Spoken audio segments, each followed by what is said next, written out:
This is a workout class called Riding for Rookies. And this is also Exhibit 1AY.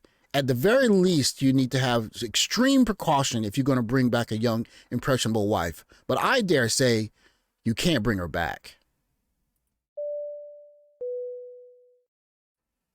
This is the environment that's waiting for a young, impressionable wife if you bring her back to the West or to the States. Hey, let's go work out. Yeah? Let's go have a good time. And this might be the good time, right? This is the workout, right? And this is the atmosphere that's waiting for your impressionable wife if she chooses to move to the West, right? This is in public. It's amazing this is in public. What about if she clicks on her cell phone and she sees an ad for Ashley Madison? You can cheat indiscriminately without your partner knowing this. Now, I brought up Ashley Madison for a particular reason because we're going to do some reading today. And this reading is more sinister than the first two things I've shown you combined. So this is not really science. I would call it pseudoscience, but this is Marie Claire. And it says, new study finds women are happier in affairs than men. Okay, so not all cheating is created equal. So it starts with a story for this young lady, Brandy. She was in the Air Force and she was not really sexually fulfilled by her husband. So what does she do? What does the article suggest? Does it suggest they sit down and go to a therapist or talk it out in therapy or something like that? Nah, we'll let you see what it says. Brandy turned to the website Ashley Madison, where married people looking to have discreet affairs can connect with one another. Brandy, who asked that Mary Claire refer to her by middle name, sought out men from nearby towns, refusing anyone who lived in the same town that she did. They'd regularly meet, often checking into hotels, taking turns paying for the rooms. She'd only stay for a few hours, never the night. Wow, that's a wonderful wife, huh? Wow, what a wonderful wife, yeah? She turned to Ashley Madison as a way to fulfill her sexual needs without hurting her significant other. Unless she gets pregnant or she catches an STD or whatever. So this is the professor basically stating her credentials. And then this is the article here that is the study that you could purchase if you want to see the results of this study. But Walker surveyed people who had affairs through Ashley Madison, found the site that women reported increased life satisfaction at a rate higher than cheating men did. Why didn't they use cheating for women? Found that women reported increased life satisfaction at a higher rate than cheating men did. It should say cheating women too, but it doesn't. That's interesting. And the affairs did make Brandy happy for a time. Cheating allowed her to stay in her marriage longer, which she says was a priority for her. What? And it gave her sexual connection she craved. Brandy estimates she had 5 different, rather satisfying affairs over the course of 2 years. This is marriage? You can't bring her back, man. Females having affairs are more likely to be happy than men, reports Walker. It's the monogamy malaise. Existing research shows the longer women are in a sexual relationship, the more their desire drops over time, and they become less and less interested in having sex with their primary partner. Well, she just said she had 5 partners. Which one was her primary partner? However, if they take on a new partner, their sexual desire returns to its previous high levels. Okay, so this is a story about another young lady, Jean, unhappy in a 3-year relationship. She's only 3 years. Her partner suffered from mental health issues, so it's a reason to cheat. Okay. She stood by him as he withdrew from prescribed opiates. Blah, blah, blah.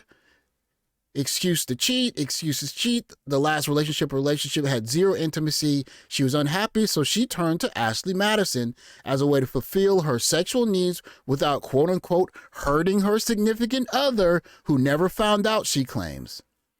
This is wild. The whole ordeal is not something I post on highway billboards, Jean said, asking that MarieClaire.com user nickname. Okay, so she's All right, she wants to keep it under wraps. The affair, for Jean, the affair made her happier. It provided a coping mechanism that led to no harm and positive results. Why not just break up with the guy and just... These affairs are spaces where women set the boundaries and the rules, and they create their own, create them to focus on their own needs, spaces unlike any others in their lives. If women believe they have to have an affair to stay married, it increases the happiness. Whoa. I got to read that again. If women believe they have to have an affair to stay married, it increases their happiness. They believe they have to have an affair. Yeah, pseudoscience. This is pseudoscience. This can't be science. This is not science, man. Her most recent research shows that for both men and women, the happiness effect was stronger when the cheater had sex with the lover a minimum of twice a week. How can you be married if you're twice a week? How? Ooh, these affairs are spaces where women set boundaries. I mentioned that earlier. There's some bias in people's response. They think if I'm doing this, I'm going to justify why I'm doing this. Okay. The data shows the reasons you choose to cheat greatly impact the satisfaction of your experience. The more satisfied you are in your primary partnership, the more satisfied you are in your pseudoscience. The more satisfied you are in your primary partnership, the more satisfied you are in your affair. So if you're having a better relationship with your primary partner, you're going to be more satisfied by having an affair. Cheating is only going to make you happier if you're already somewhat happy in your marriage. And all you're doing is getting one small piece of it outsourced. That's not a marriage. Yeah, see, still for, let me read this last one. Still, for both women, the ultimate satisfaction came when they left their crumbled relationships, met someone new, and were able to start over. Neither have plans to return to Ashley Madison anytime soon, according to what they told the people interviewing them. But this is the new world. This is one click away from your spouse. This. Oh, you know what? This article says that women are happier when they have affairs. So you have a little bit of a blow up with your wife, your significant other, and they click on social media and they read some of this trash, garbage, and all of a sudden you're dealing with craziness. This is the environment, and this is why I say you can't bring her back. You can't bring her back. You can't bring her back, even if she doesn't speak English, or she barely speaks English. This guy Google Translate. You can translate this article in 100 different languages with 3 or 4 clicks. And this is the reason why the marriage graph in America looks like this. This is why it looks like this. You're in a marriage and you're reading an article telling you that cheating twice a week? Twice a week? What kind of wife has a time to cheat twice a week?